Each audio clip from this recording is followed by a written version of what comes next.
Hello, welcome to Chang'an's test facility near Chongqing in China, where we are having a look at the car behind me. It is the Deepal E07, and it's all family business in the front, but it's a ute party out the back. And we now know it's coming to Australia in the second half of 2025. There are two powertrains available, one being an extended range electric vehicle, the other being a pure battery electric vehicle.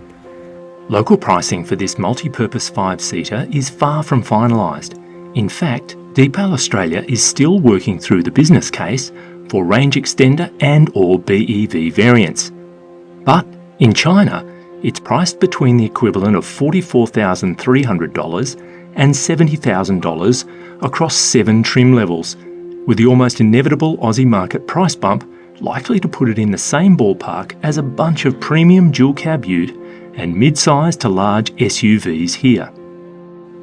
Set to be unique in the market, the E07, branded as a Chang'an Nevo in China, features an electric sliding rear roof section and power tailgate with load-through capability once the rear seats are folded. Sadly, the Australian Design Rules computer says no to the funky digital interactive block between the headlights on the domestic market version, and it will be replaced by an LED strip light when the car goes on sale here. Worth noting, Deepal Australia is looking at different alloy rim designs as well.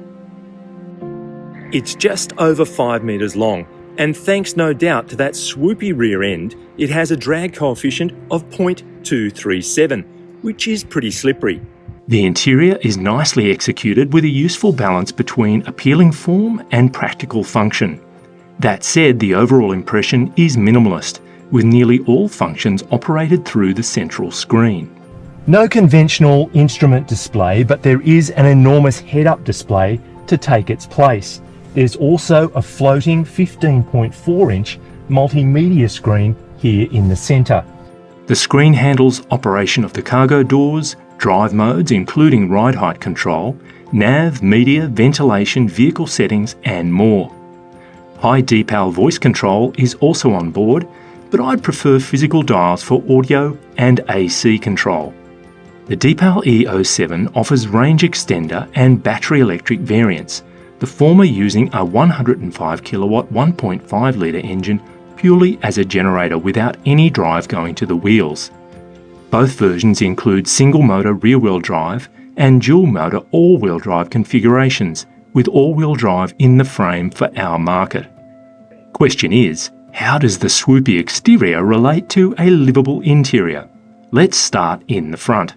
Tons of storage, couple of cup holders, cradles for your phone, wireless charging as well, a deep bay between the seats, bins in the doors with enough room for bottles as well as connectivity for USB-A and USB-C. There is acres of room in the back here. It's seriously like a limousine.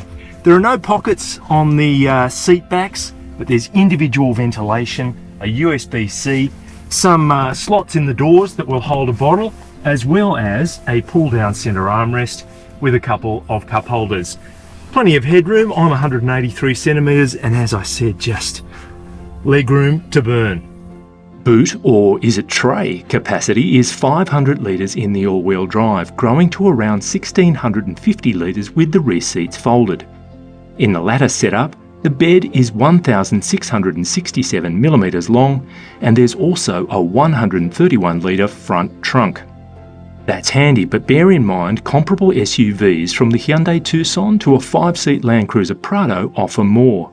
And is the tray space as useful as a ute's? No. But the multi-tool style flexibility is the key practicality pitch here. The extended range E07 features a 39 kilowatt-hour battery, delivering a claimed 185 to 200 kilometre EV-only range to the Chinese CLTC standard, and around 1,000 kilometres overall, while the pure electric E07's drive battery is a 90 kilowatt-hour unit, good for 551 to 701 kilometres of CLTC range.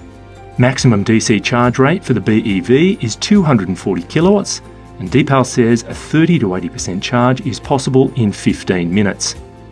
AC charge rate is a relatively modest 7 kilowatts. We've only had a relatively brief drive in the E07 here at the Proving Ground, which by its very nature is varied but almost synthetic in that the surfaces that you're going over are often quite extreme. However, the broader highway sections, this car tended to ride very nicely.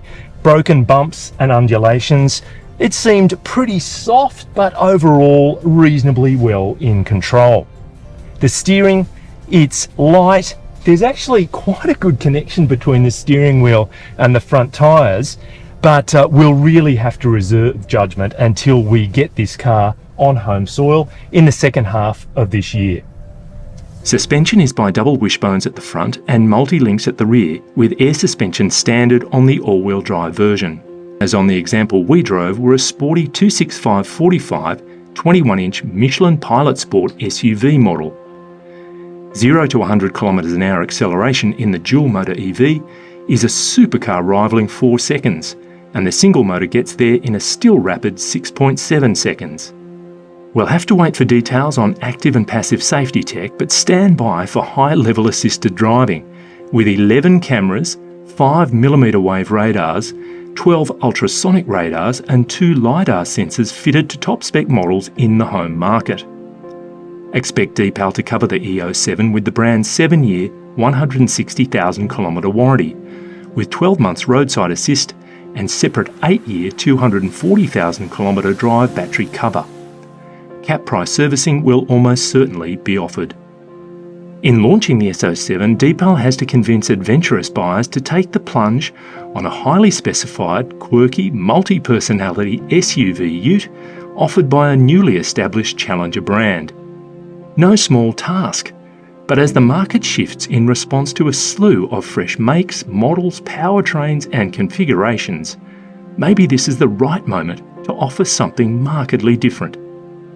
We look forward to meeting it again for a more thorough assessment when it arrives in Australia later in the year.